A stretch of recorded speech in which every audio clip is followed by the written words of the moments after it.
Old Yankee Stadium first opened back in 1923. It was known as the house that Ruth built because Yankee slugger Babe Ruth was a big part of it opening. The Yankees had been sharing a stadium with the Giants at the Polo Grounds. Attendance to see Ruth had been very good, and when the Yankees built the new stadium, it had about 60,000 seats. That was far more than most ballparks at the time. The Yankees played there for many seasons until it was renovated in the 70s, and they played at Shea Stadium. When the renovation was complete in 1976, they moved back in and played there all the way until 2008. With the Yankees being historically the best team in baseball, there were countless great moments and players that played there. The stadium had lots of history, and it was a fun experience to go there. It was the first ballpark with a triple deck, and also had a few football games played in it as well. There were some cool features like Monument Park, which was a museum located past the outfield fence. By the 2000s, the Yankees wanted a newer stadium though, and built one right next to the old one. They moved there in 2009, and Old Yankee Stadium was demolished. New Yankee Stadium is very similar with the design, just newer and a little more modern, but it doesn't feel the same as the old one and doesn't have nearly as much history. Up next is Fenway Park. This is the home of the Boston Red Sox and still used by them today. It is the oldest current stadium in Major League Baseball and opened in 1912. The stadium is very unique. The plot of land that it's on is pretty small compared to newer stadiums, so most of the seats feel pretty close. It also caused weird dimensions for the outfield walls. The wall in left field is very close to home plate, so it's much taller than normal and known as the Green Monster. If you hit it over the Green Monster, you can hit it out of the stadium entirely and onto the street. In right field, there's the pesky pole, which is just 302 feet from home plate. Aside from that, the stadium has lots of great history, and even though it's been renovated a few times, it still kept its old feel. It's probably the #1 stadium that baseball fans should visit currently. The other really old stadium still used today is Wrigley Field in Chicago, the home of the Cubs. This ballpark opened in 1914 and has been renovated a few times, but overall it's always great to experience a game at Wrigley. The crowds are always good, and not only does the stadium have a lot of history, but it has a lot of good views of the city as well. In the outfield, the fence has ivy on it, which is very unique in baseball today. There's also many home runs hit out of the stadium because of how close the streets behind the outfield are, and some people have seats on top of their buildings across the street where you can also watch the game. One of my personal favorite old stadiums is Ebbets Field in Brooklyn. This is where the Dodgers played before they moved to Los Angeles. It opened in 1913, and like many old ballparks, it was fit into a tight plot of land. This made it somewhat small, with the capacity being just 18,000 when it first opened. It eventually got as high as 35,000 for the capacity, and the upper deck in some areas was basically right on top of the lower one. From center field to right field, it abruptly got cut off, because there was a street right there on the other side. So then there was a scoreboard and a tall fence with many advertisements on it. This is a really classic old stadium, and the seats feel like they were really close to the action. The quirks made it seem very fun, but sadly the ballpark closed in 1958 after the Dodgers moved out. It was then demolished in 1960. Tiger Stadium was the home of the Detroit Tigers from 1912 until 1999. The ballpark had many interesting features to it. It had 2 decks, with the upper deck being almost right on top of the lower deck. In right field in particular, the upper deck went farther out, which is unique. It was much more common to have decks right on top of each other in old stadiums, but I never saw it quite like this before. There was also a flagpole on the field of play, and if you hit it above a certain height, it would be a home run. One interesting thing is that despite it being open for almost 90 years, the stadium was never renovated. This had to be a cool experience to go there because it probably felt very old. It also might have caused some problems with it being very outdated. But overall, most fans seem to love the old Tigers Stadium.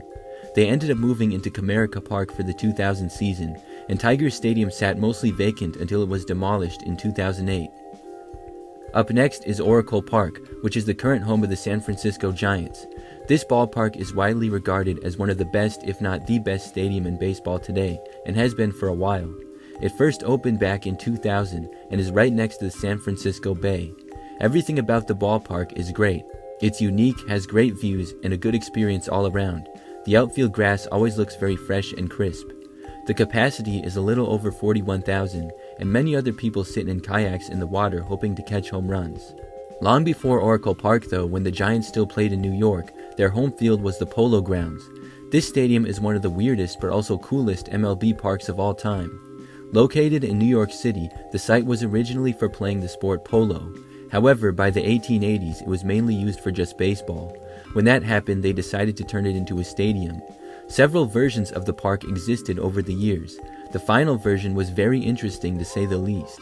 The distance from home plate to the left field line was just 279 feet, and it was just 258 feet to right. That is insanely short. But then it went straight back, and it was 450 to left and right center. In dead center, it went out again and was a whopping 483 feet from home plate. The bullpens were also located on the field of play, which is alright I guess because they were so far away. Then in that weird spot in dead center, there were stairs that went up to the locker room, which is how players would come and go from the field. The main team to play there was the New York Giants. However, it was also used by the Yankees and Mets. It was also used by several football teams as well, including the New York Jets. The Giants moved to San Francisco in 1958.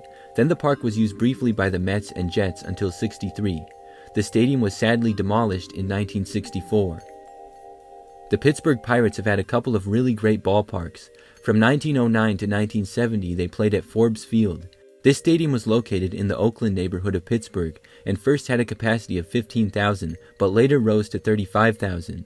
During the time the stadium was used, it was widely known as the best in the league. The dimensions were interesting, with it being 365 feet down the left field line and then 457 in center.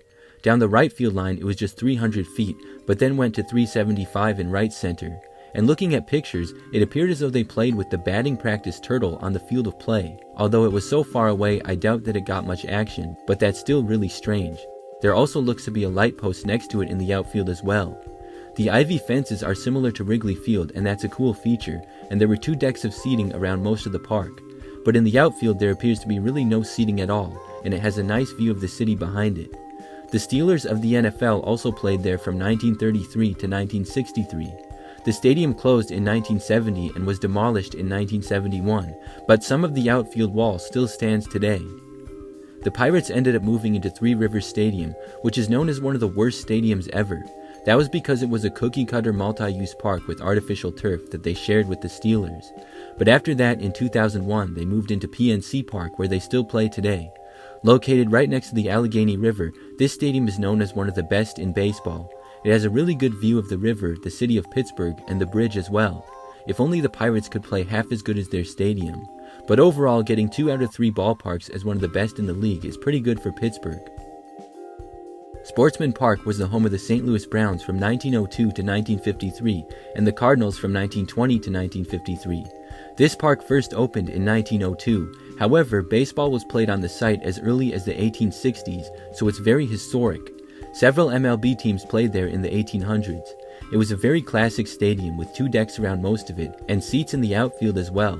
The scoreboard out in left field was one of the most notable features, and the stadium was used all the way up until 1966. Then, sadly, it was demolished. Today, the site is part of a Boys and Girls Club, and there's a sign commemorating the old ballpark. That's all for today's video. Thanks for watching, and we'll see you next time.